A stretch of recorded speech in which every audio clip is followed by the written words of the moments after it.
안녕하세요, 뻘짓연구소의 뻘짓입니다. 이번에는 그래픽카드 하나를 소개해 드리려고 해요. 펠릿이 RTX 2070 슈퍼 JS D6 8GB인데요 여러분들도 아시다시피 기존 RTX 2070보다 10% 더 높은 성능을 제공하죠. 펠릿 하면 아시는 분들도 있고 모르시는 분들도 있으실 것 같은데 중간 정도 하는 브랜드예요. OEM으로 많이 나가죠. 일단 박스부터 간단히 살펴보도록 할게요. 이게 가격이 한 60만원 중반대 정도 하던데 그렇게 비싼 가격은 아니에요.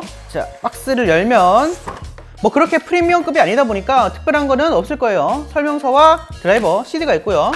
그리고 그래픽카드 본품 파워 6+6핀을 8핀으로 바꿔주는 젠더가 있네요. 뭐 요즘에는 이런 젠더가 거의 필요 없긴 한데 뭐 그래도 있으면 나쁠 거 하나도 없죠. 그래픽카드는 이렇게 정전기 방지 비닐에 포장이 되어 있습니다. 요거는 제가 뜯은 거라서 이미 뭐 여러분들에게 보여드리기 전에 이미 소리를 테스트를 잠깐 해봤기 때문에 아무튼 첫인상은 좀 굉장히 좀 튼튼하다 그런 느낌이에요. 전면에는 100mm 펜 2개와 함께 이쪽에 LED가 군데군데 있고요. 그리고 후면에는 백플레이트가 있어요. 근데 이거 두께가 생각보다 보시다시피 굉장히 두꺼워요. 파운더 세이션을 가지고 오면 이 정도의 차이인데 대략 1.5배에서 2배 정도 더 두껍다고 보시면 될 것 같아요. 전원 공급은 8+8핀으로 받고요. 디스플레이 포트는 HDMI 1개, DP 포트 3개예요. 아쉽게도 C타입 포트는 없네요. 그러면 어떻게 생겼는지 다 뜯어서 알아보도록 하죠.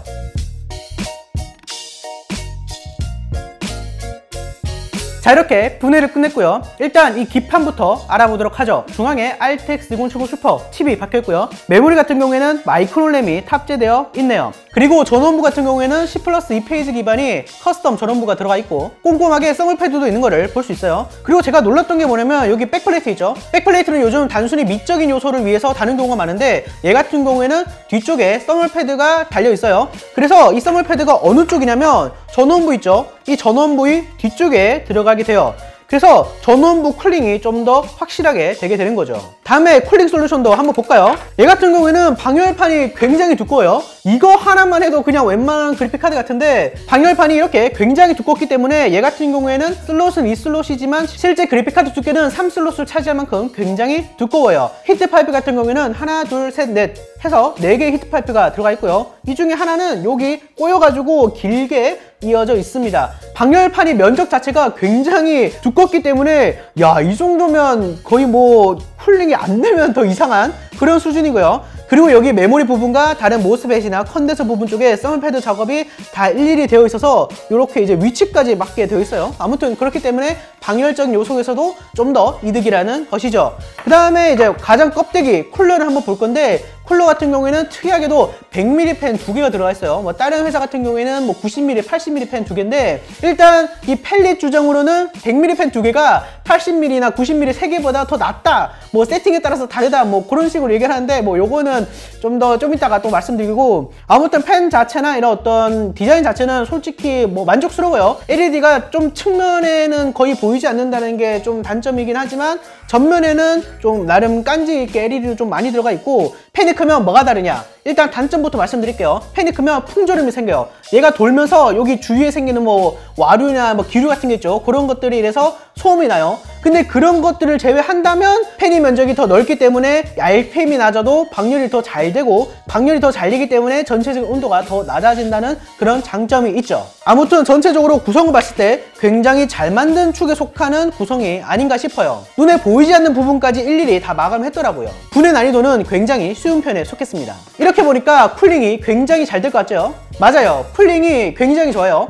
어디서부터 말씀을 드릴지 모르겠는데 일단 성능부터 보여드릴게요. 제 시스템은 i9 9700K 5GHz에 16GB 3200MHz 램이 구성이에요. 배틀그라운드는 풀옵션으로 잘 안하죠. 국민 울트라 옵션으로 진행했고요. FHD에서 약 200프레임, QHD에서 150프레임 정도를 보여줬어요. 이 정도면 옵션 타협을 조금만 더 한다면 QHD에서도 144Hz의 원활한 게임이 가능할 것 같아요. 레인보우 6는 이 정도 옵션에서 진행했습니다. FHD에서는 300프레임, QHD에서는 200프레임 정도가 나왔는데 애식은 맵에 따라서 프레임이 좀 많이 다르기 때문에 어쨌든 FHD는 물론이고 QHD에서도 무난하게 플레이가 가능한 수준이에요. 어쌔신 크리드 벤치마크는 FHD에서 평균 91프레임, QHD에서는 평균 73프레임이 나왔는데 전체적으로 FHD와 QHD 차이는 약 20% 정도 나네요. 하이어스 트래크로 돌려봤는데 26,000점이 나왔어요. 평균적인 2070 슈퍼의 점수고요. 클럭이 어느 정도 유지되는지도 확인해 봤는데 부스트 클럭이 1950MHz를 시작해서 10분 뒤부터 1920MHz로 떨어져서 계속 유지됐어요.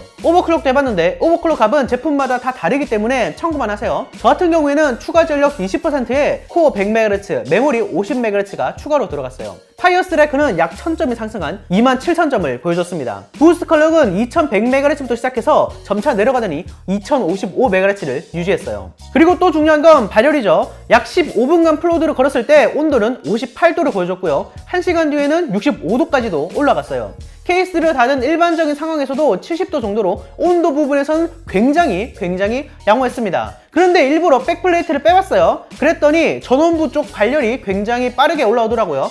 백플레이트에 서멀 패드를 장착한 이유가 따로 있었어요. 소모 전력은 제 시스템에서 논 오버클럭 시 320W 정도, 오버클럭 시 390W 정도 먹었는데요. 권장 전격 파워인 650W 이상만 사용한다면 아주 무난하게 사용할 수 있을 것 같아요. 소음도 중요하죠. 소음도 인상 깊었는데 RPM이 1000 중반 이상에서 그 이상으로 올라가지 않고 35dB의 스튜디오 기준 45dB를 보여줄 만큼 굉장히 양호했어요. 플로드 시 65dB로 올라가는데 아까 말씀드렸다시피 플로드로 가는 상황이 거의 안 나와요. 소음 부분에서도 만족스러웠습니다. 고주파음은 들리긴 하는데 상당히 작게 들려서 귀를 가까이 가져도 돼야지만 들리더라고요. 근데 고주파음 같은 거는 사실 제품보다는 뭐 접지나 이런 거에 더 강해서 청구만 하시고요. 아무튼 케이스를 닫고 사용하시는 분들은 소음이 거의 안 느껴지실 거예요. 소프트웨어 부분도 말씀드리면 썬더마스터라고 전용 프로그램이 있어요. 근데 뭐가 문제인지 제 환경에서는 RGB 옵션이 활성화가 안 되더라고요. 남들은 요렇게 뜨는데 아무튼 저는 안 되었습니다. 그리고 그래픽 카드는 디자인이 중요하죠. 디자인에 대해서는 솔직히 할 말이 있긴 있어요.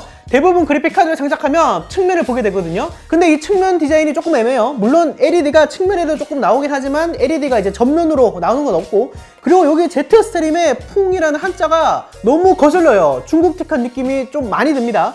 근데 이거는 뭐 좋아하는 사람도 있을까?